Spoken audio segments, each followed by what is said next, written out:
వశమయ్యున్న ప్రాణాత్మదేహమును పరిశుద్ధపరచుటయే నీకిష్టమాయెను.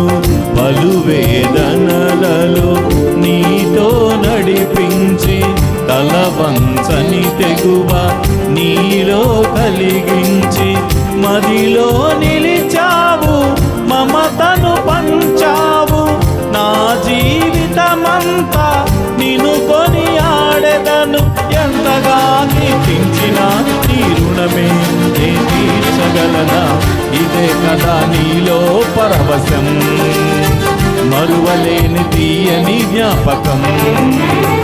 ఇదే కదా నీలో పరవశం, మరువలేని తీయని జ్ఞాపకం. నూతనమైన